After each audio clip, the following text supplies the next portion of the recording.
Di sini saya akan membahas upaya generasi muda dan dalam menjunjung tinggi etika Pancasila, khususnya dalam menghadapi kasus korupsi dana bantuan sosial yang terjadi tahun kemarin.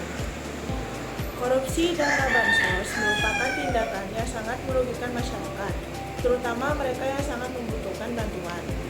Sebagai generasi muda, bagaimana kita bisa berperan dalam mencegah dan melawan tindakan tidak etis ini? Di dalam video ini, kita akan menganalisis kasus korupsi Bansos 2024 kemarin dan melihat bagaimana kita sebagai generasi muda dapat berkontribusi positif untuk masa yang akan mendatang.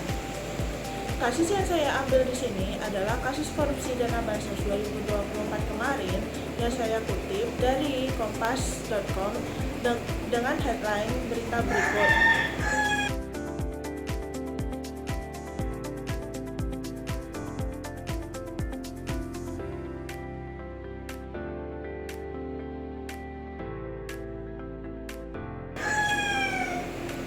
Dan juga di sini saya akan memperlihatkan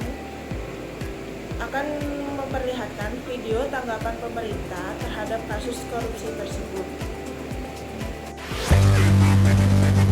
Presiden Jokowi mempersilahkan KPK untuk mengusut dugaan korupsi pengadaan bantuan sosial Presiden pada tahun 2020.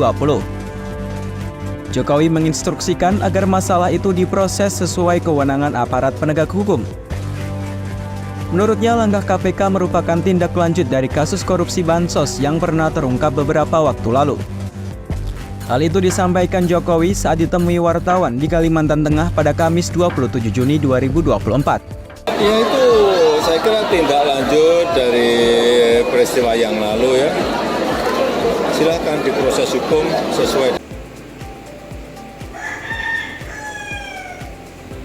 Pada tahun 2024, terungkap kasus korupsi dalam penyaluran dana bansos yang seharusnya disalurkan kepada masyarakat miskin. Beberapa oknum memanfaatkan situasi ini untuk keuntungan pribadi, mengakibatkan kerugian negara yang signifikan. Dan juga ada beberapa dampak dari kasus korupsi tersebut. Yang pertama, kerugian